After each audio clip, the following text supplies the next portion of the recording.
There's no feeling more intense than starting over. If you deleted your homework the day before it was due, as I have, or if you left your wallet at home and you have to go back after spending an hour in the commute. If you won some money at the casino and you put all your winnings on red but it came up black. If you got your best shirt dry cleaned before a wedding and then immediately dropped food on it. If you won an argument with a friend and then later discovered that they just returned to their original view. Starting over is harder than starting up. If you're not ready for that, like if you've already had a bad day, then what you're about to go through might be too much. Feel free to go away and come back. I'll be here. Alright, thanks for coming with me on this trip. I'll understand if you have to take a break at any point. Just find a safe place to stop and quit the game. Don't worry, I'll save your progress, always, even your mistakes. This game is a homage to a free game that came out in 2002, titled Sexy Hiking.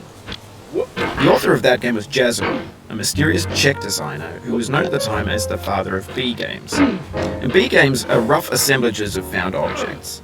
Designers slap them together very quickly and freely, and they're often too rough and unfriendly to gain much of a following.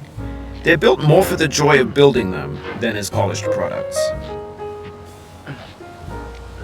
In a certain way, Sexy Hiking is the perfect embodiment of a B game. It's built almost entirely out of found and recycled parts, and it's one of the most unusual and unfriendly games of its time. In it, your task is simply to drag yourself up a mountain with a hammer. And that act of climbing, in the digital world or in real life, has certain essential properties that give the game its flavor. No amount of forward progress is guaranteed. Some cliffs are too sheer or too slippery. And the player is constantly, unremittingly in danger of falling and losing everything. Anyway, when you start Sexy Hiking, you're standing next to this dead tree that blocks the way to the entire rest of the game. It might take you an hour to get over that tree, and a lot of people never got past it. You prod and you poke at it, exploring the limits of your reach and your strength, trying to find a way up and over. And there's a sense of truth in that lack of compromise. Most obstacles in video game worlds are fake. You can be completely confident in your ability to get through them once you have the correct method or the correct equipment or just by spending enough time. In that sense, every pixelated obstacle in Sexy Hiking is real. The obstacles in Sexy Hiking are unyielding, and that makes the game uniquely frustrating. But I'm not sure Jazzo intended to make a frustrating game. The frustration is just essential to the act of climbing, and it's authentic to the process of building a game about climbing. A funny thing happened to me as I was building this mountain. I'd have an idea for a new obstacle, and I'd build it, test it, and it would usually turn out to be unreasonably hard. But I couldn't bring myself to make it easier. It already felt like my inability to get past a new obstacle was my fault, as a player rather than as a builder. Imaginary mountains build themselves from our efforts to climb them, and it's our repeated attempts to reach the summit that turns those mountains into something real.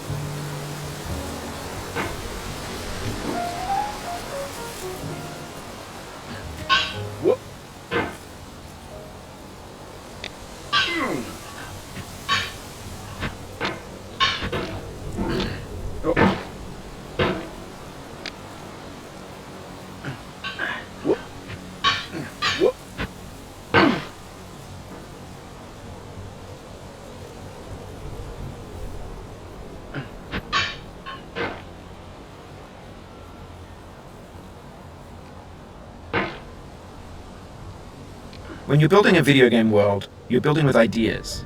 And that can be like working with quickset cement. You mold your ideas into a certain shape that can be played with, and in the process of playing with them, they begin to harden and set until they're immutable, like rock. And at that point, you can't change the world, not without breaking it into pieces and starting fresh with new ideas.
For years now, people have been predicting that games would soon be made out of prefabricated objects, bought in a store and assembled into a world.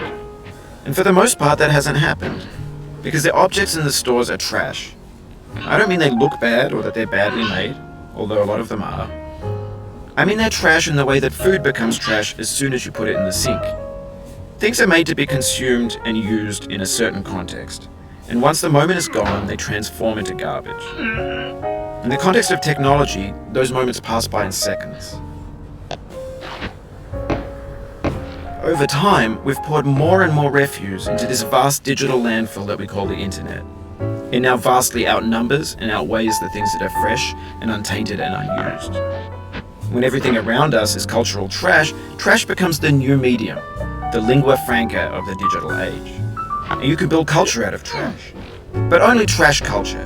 B games, B movies, B music, B philosophy. Maybe this is what digital culture is. A monstrous mountain of trash, the ash heap of creativity's fountain. A landfill with everything we ever thought of in it. Grand, infinite, and unsorted.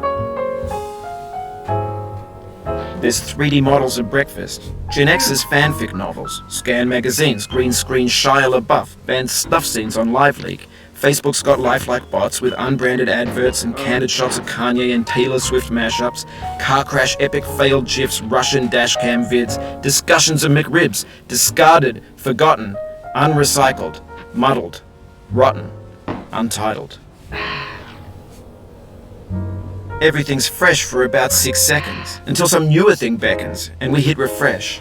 And there's years of persevering disappearing into the pile, out of style, out of sight. In this context, it's tempting to make friendly content that's gentle, that lets you churn through it but not earn it. Why make something demanding if it just gets piled up in the landfill, filed in with the bland things?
Oh, you just lost a lot of progress.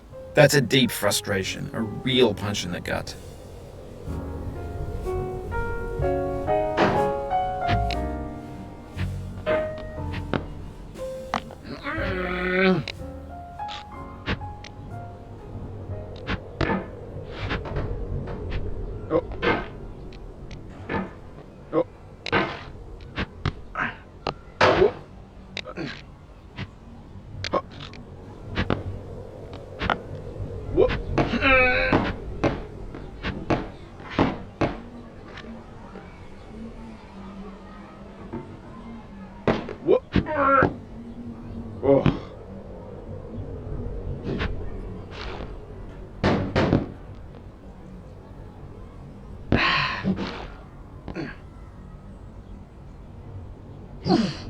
Oof, sorry about that.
When games were new, they wanted a lot from you. Daunting you, taunting you, resetting and delaying you. Players played stoically. Now everyone's turned off by that. They want to burn through it quickly, a quick fix for the fickle, some tricks for the clicks of the feckless. But that's not you, you're an acrobat. You could swallow a baseball bat.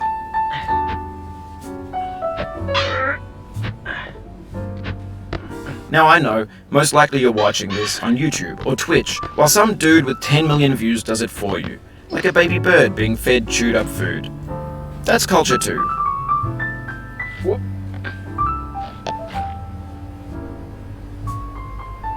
Whoop.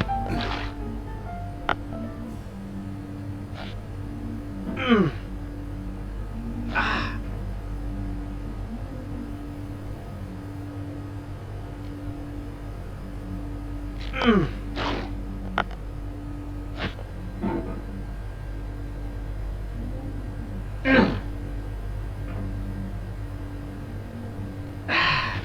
But on the off chance that you're playing this, what I'm saying is, trash is disposable, but maybe it doesn't have to be approachable.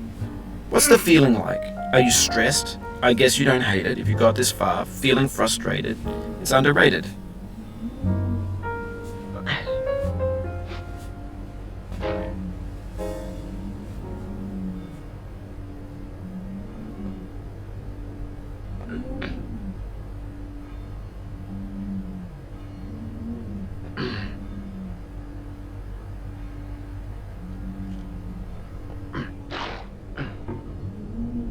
An orange is sweet, juicy fruit locked inside a bitter peel.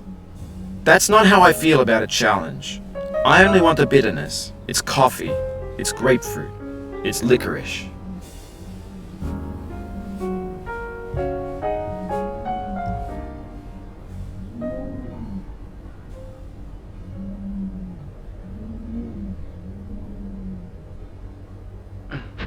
No. Oh, it happened again. Keep on trying. Don't let it get to you.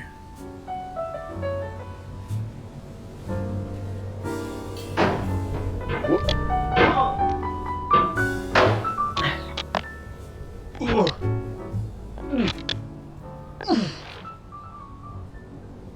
Whoop.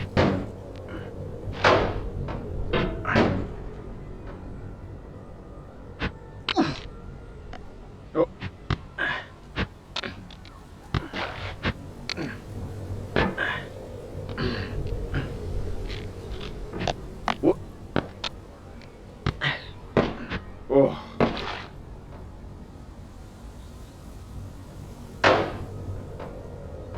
Whoop. Whoop. Whoop.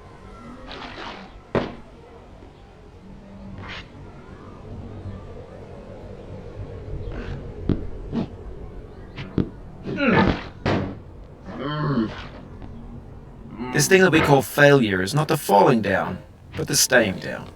Mary Pickford. Oh. Whoop.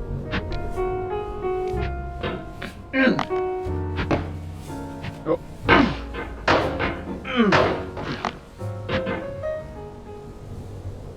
Whoop.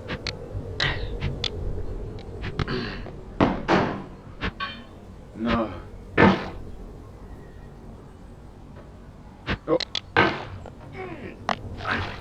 Whoop.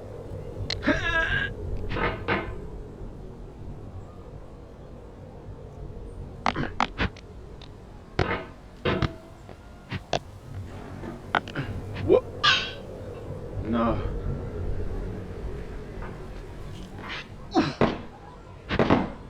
Ah.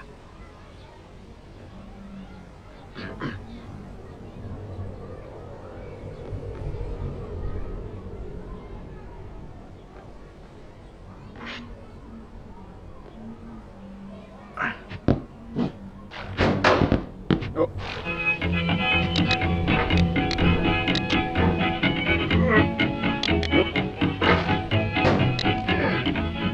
Get nasty over there, boy.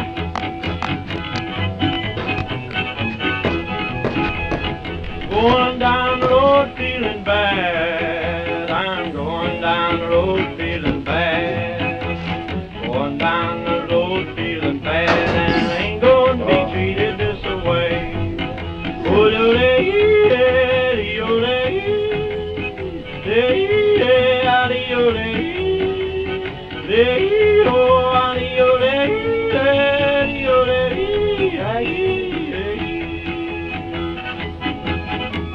Play them blues up, boy, play.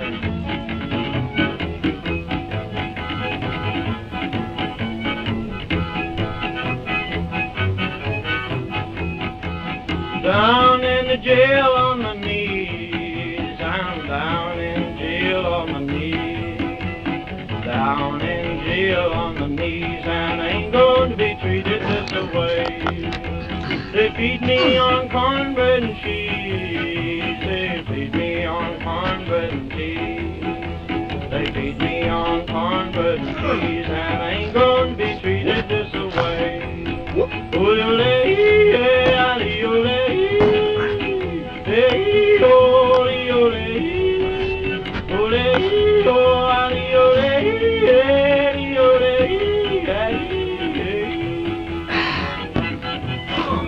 Let's go down, boys. Hey, buddy.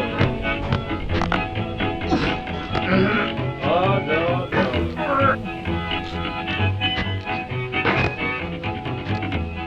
$10 shoe fits my feet.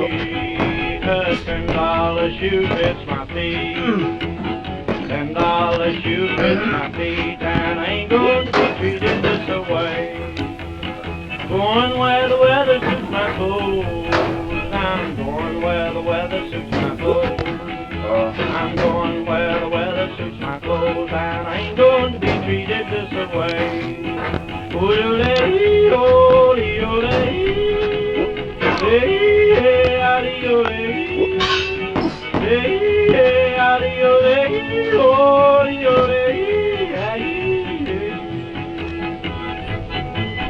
Calm down, boy, calm down. Hey, hey, hey.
Whoop.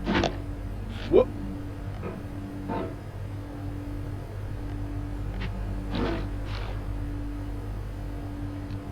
Oh.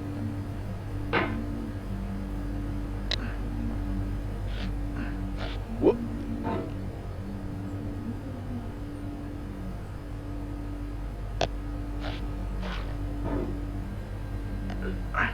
Whoop. Oh.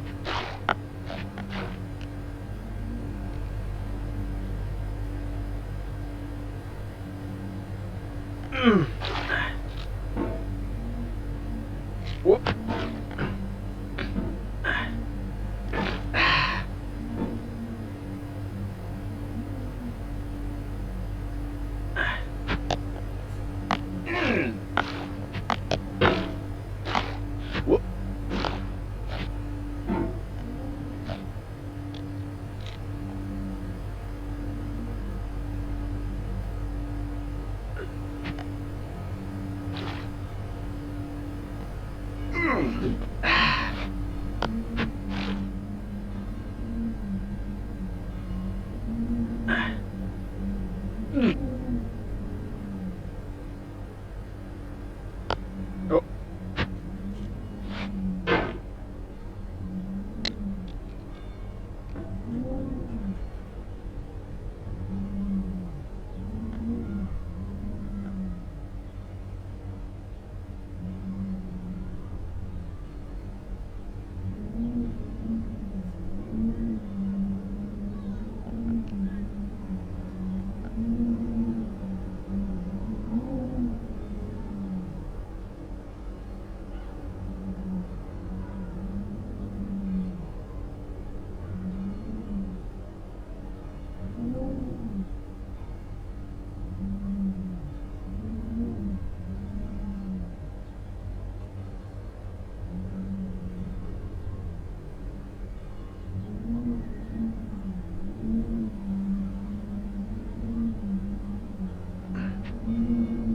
The soul would have no rainbow, had the eyes no tears.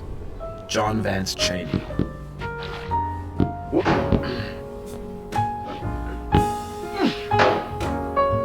The pain I feel now is the happiness I had before. That's the deal. C.S. Lewis.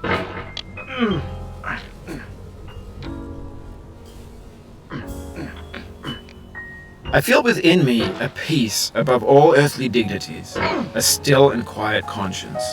William Shakespeare.